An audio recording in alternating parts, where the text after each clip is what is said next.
اعوذ باللہ من الشیطان الرجیم، بسم اللہ الرحمن الرحیم۔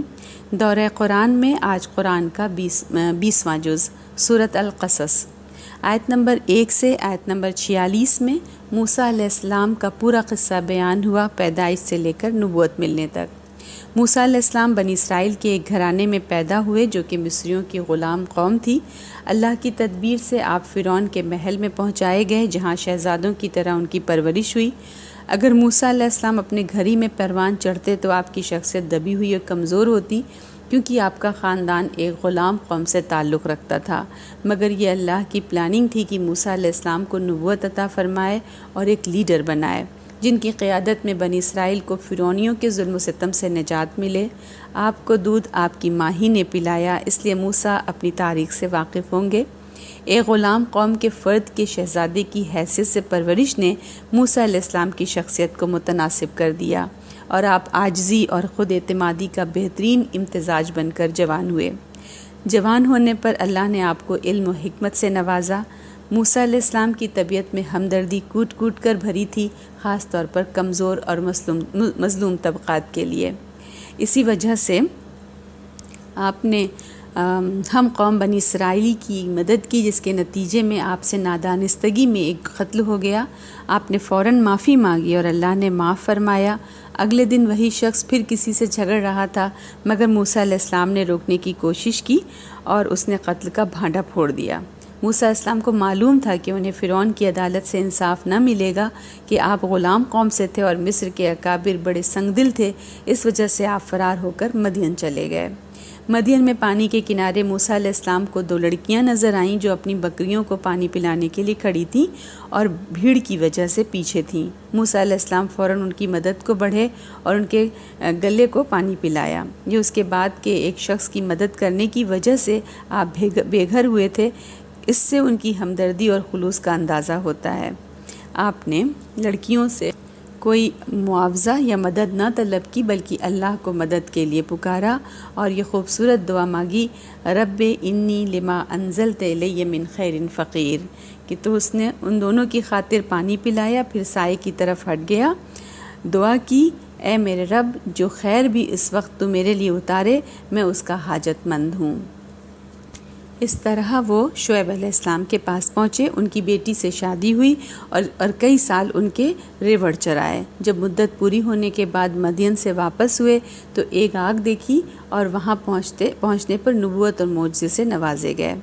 اللہ تعالیٰ فرماتا ہے کہ اس قصے کی تفصیل سے نبی اکرم صلی اللہ علیہ وسلم واقف نہیں تھے اور یہ وحی آپ صلی اللہ علیہ وسلم کی رسالت کا ثبوت ہے۔ پھر آگے 47 سے آیت نمبر 61 میں اللہ قریش کو اپنی رحمت اور احسان یاد دلاتا ہے جو اس نے نبی اکرم صلی اللہ علیہ وسلم بھیج کر ان پر کیا، ورنہ وہ بہانہ بناتے کہ ان کے پاس تو رسول آیا ہی نہیں۔ قریش نبی اکرم صلی اللہ علیہ وسلم کی دعوت کا انکار کر رہے تھے اور آپ سے ویسے معجزے طلب کرتے جیسے موسیٰ علیہ السلام کو دیے گئے تھے، حالانکہ موسیٰ علیہ السلام کے معجزات کو مصریوں نے سحر کہہ کر، جادو کہہ کر جھٹلا دیا تھا۔ اللہ محمد صلی اللہ علیہ وسلم سے کہتا ہے کہ مشرکین سے کہیں کہ قرآن اور تورات سے بہتر ہدایت ان کے پاس ہے تو پیش کریں، اور اگر وہ نہ کر سکیں تو جان لیں کہ وہ اپنے نفس کی خواہشات کی پیروی کر رہے ہیں۔ اہل کتاب کے اچھے اور سمجھدار لوگ قرآن پر ایمان لائے اور وہ اپنے صبر کے عوض دوسرا اجر پائیں گے۔ نبی اکرم صلی اللہ علیہ وسلم کو تسلی اور حوصلہ افزائی ہے کہ آپ صلی اللہ علیہ وسلم کسی کو ہدایت نہیں دے سکتے، ہدایت اللہ ہی کے ہاتھ میں ہے اور وہ اپنے علم اور حکمت سے جسے قابل سمجھتا ہے، یعنی دل کی حالت اور خواہش کے مطابق، پھر اس کو عطا کرتا ہے۔ اس کے بعد قریش کے کچھ سوالات کے جوابات ہیں۔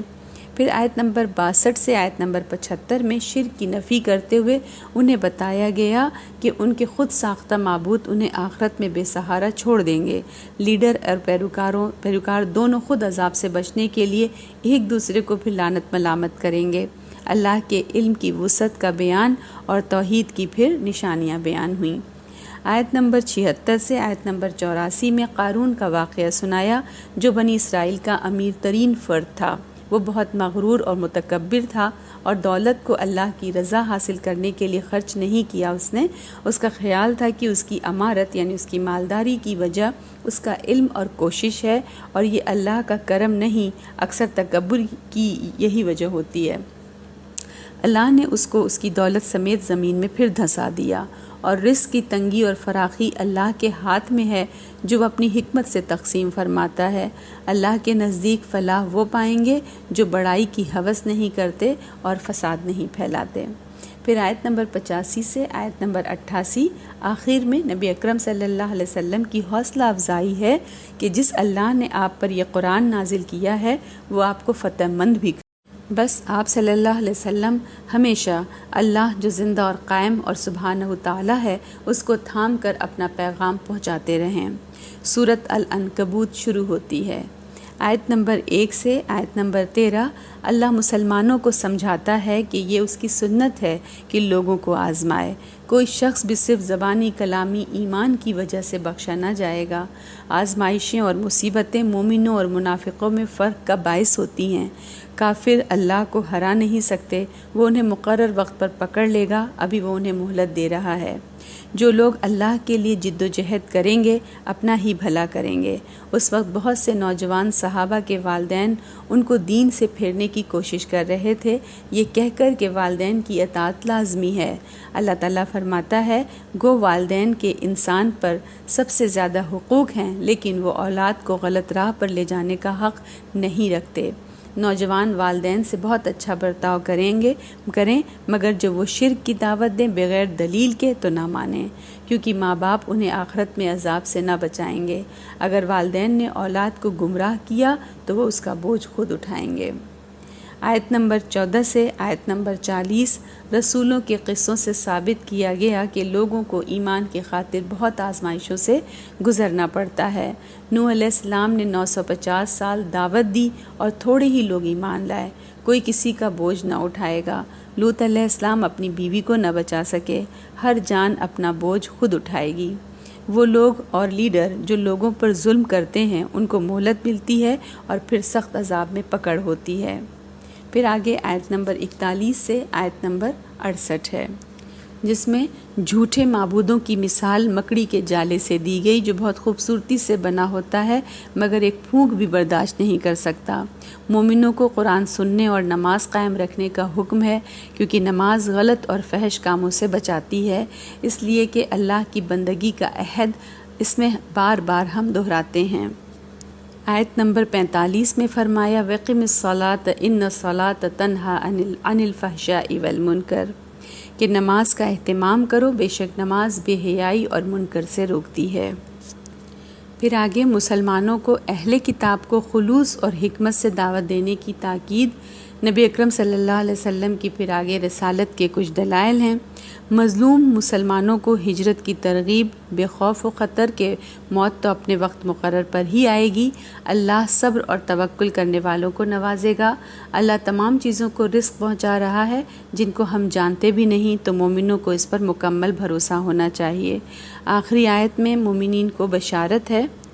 آیت نمبر 69 میں فرمایا کہ اور جو لوگ ہماری راہ میں مشقتیں جھیل رہے ہیں ہم ان پر اپنی راہیں ضرور کھولیں گے، اور بے شک اللہ محسنوں کے ساتھ ہے۔ اے اللہ، اے ہمارے رب، ہمیں اپنی خاص مدد سے اپنی راہ میں ایسی بہترین جد و جہد کرنے کی توفیق عطا فرما کہ ہم تیرے بے مثال دین کے چلتے پھرتے بہترین نمونے بن کر محسنین میں شامل ہو سکیں۔ آمین۔ السلام علیکم ورحمۃ اللہ وبرکاتہ۔